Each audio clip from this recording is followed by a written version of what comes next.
ఎనర్జీతో రఫ్ ఆడించాల్సిందే. Put your hands together to welcome Aadi garu on to the stage.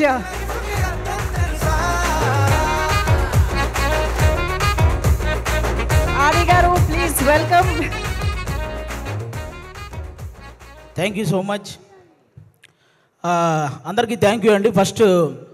ఈరోజు మనం సినిమా వాళ్ళ గురించి మాట్లాడుకుందాం, 2 సినిమాని చంపేసే వాళ్ళ గురించి మాట్లాడుకుందాం, 3 మన సినిమా గురించి మాట్లాడుకుందాం. ఓకేనా? ఓకే. కానీ తెలుగు సినిమా అనగానే ఎక్కడ ఏ ఈవెంట్ జరిగినా ఇలా వచ్చేసే ముందు తెలుగు ఆడియన్స్ అందరికీ కూడా థ్యాంక్ యూ సో మచ్ అండి ఎందుకంటే తెలుగు సినిమా అంటేనే ఒక ఎమోషన్ అనమాట. రీసెంట్గా మీరు చూసే ఉంటారు, వారణాసి మూవీ నుంచి ఆ చిన్న మహేష్ బాబు గారి గ్లిమ్స్ రాగానే మైండ్ పోయింది, అసలు అది మైండ్లో నుంచే పోవట్లేదు. అంటే ఈ దెబ్బతో అవతారు కూడా జై బాబు అనాల్సిందే, అలా ఉందన్నమాట అది ఆల్మోస్ట్.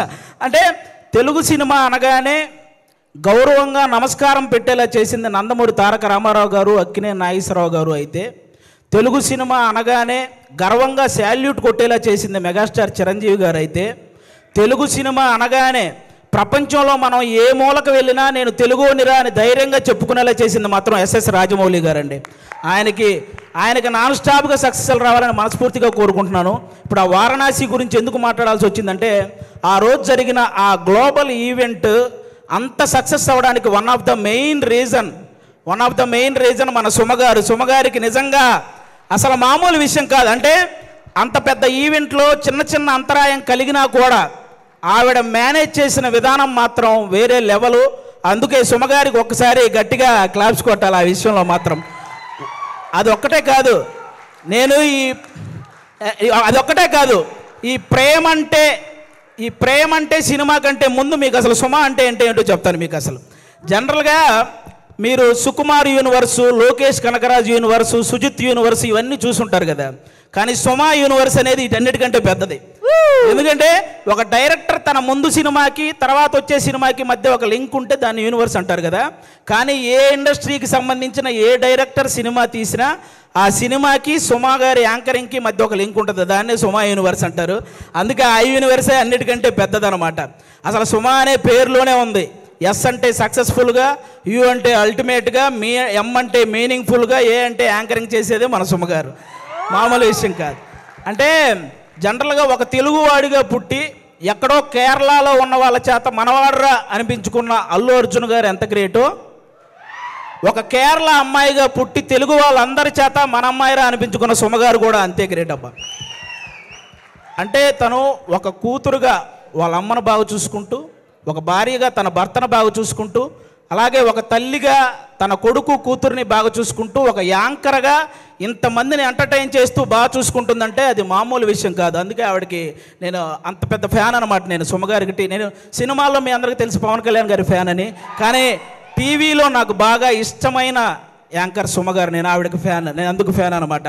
బేసిక్గా హీరోల్లో ఫ్యామిలీ హీరోలు ఉంటారు, మామూలు హీరోలు ఉంటారు. అలాగే యాంకర్లో కూడా మామూలు యాంకర్లు, ఫ్యామిలీ యాంకర్లు ఉంటారు. ఫ్యామిలీ హీరో విక్టరీ వెంకటేష్ గారు అయితే ఫ్యామిలీ యాంకర్ మన సుమగారు.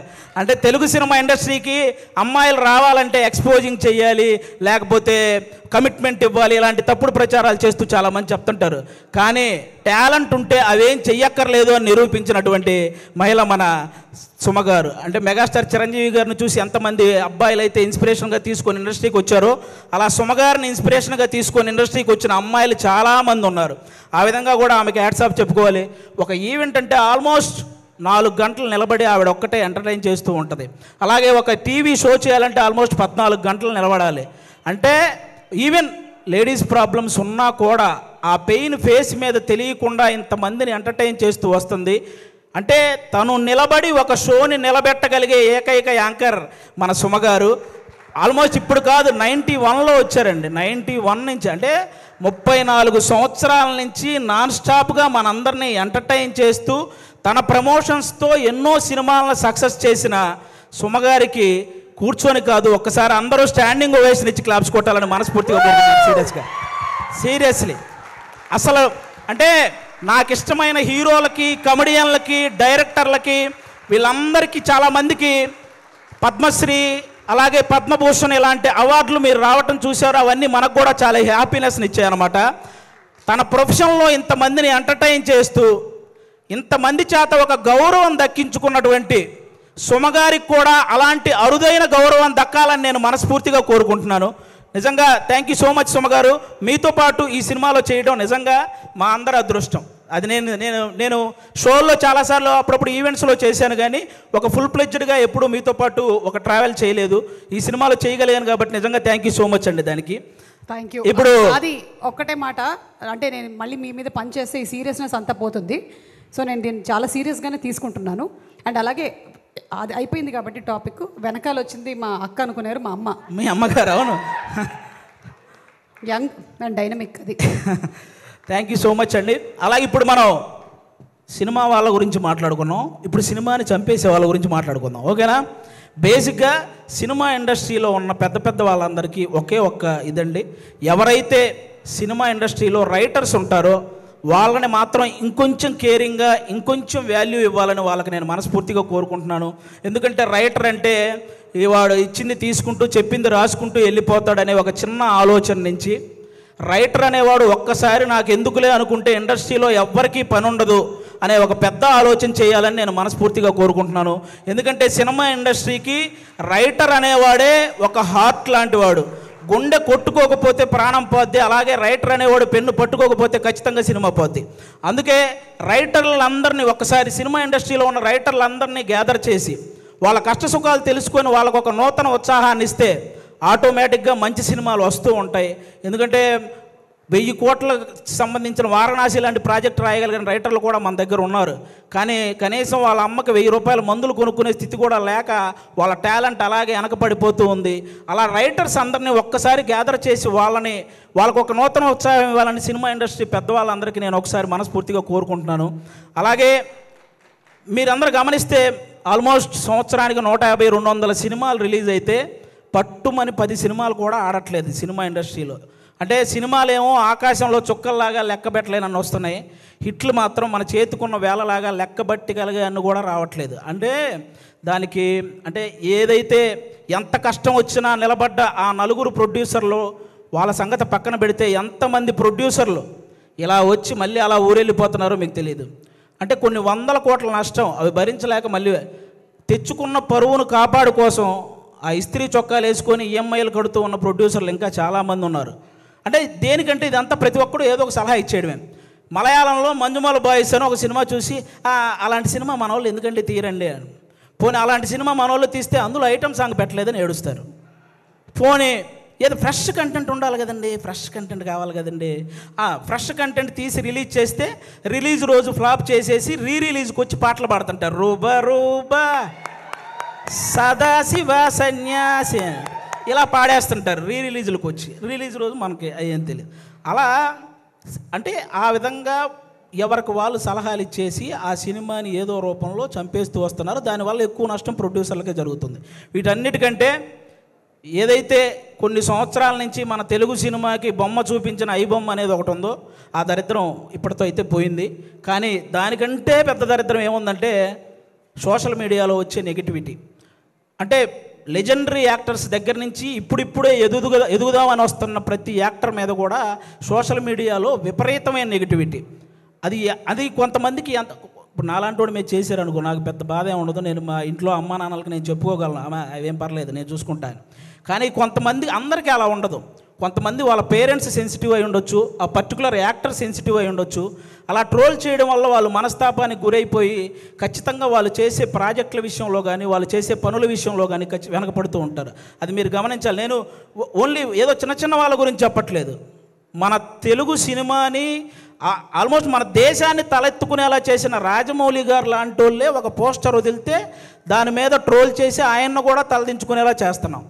అరే ఒక అనుకున్న ఈవెంట్లో అనుకున్న టైం ప్రకారం ఒక గ్లిమ్స్ ప్లే అవ్వలేదని ఎమోషనల్ అయ్యాడు. అంటే ఆయనకు ఆ సినిమా పట్ల ఉన్న హార్డ్ వర్క్ గురించి, ఆయనకు ఆ సినిమా పట్ల ఉన్న డెడికేషన్ గురించి మనం హ్యాట్స్ ఆఫ్ చెప్పాల్సింది పోయి అందులో కూడా ఏవో కారణాలు వెతుక్కొని ఎలాగోలాగ ట్రోల్ చేయాలి. అక్కడ తప్పు జరగలేదు అసలు. ఆయన బేసిక్గా నాకు రామాయణం మహాభారతం అంటే చాలా ఇష్టం అని చెప్పిన వ్యక్తి. అలాంటి వ్యక్తి ఎవరైనా రాముడి గురించి నాకు తీసే అవకాశం వచ్చిందని చెప్పిన వ్యక్తి ఆయన ఆ రోజు హనుమంతుడి మీద అలిగాడే కానీ అవమానించలేదు. ఇది ఒక్కటి అందరూ గుర్తుపెట్టుకోవాలని నేను మనస్ఫూర్తిగా కోరుకుంటాను.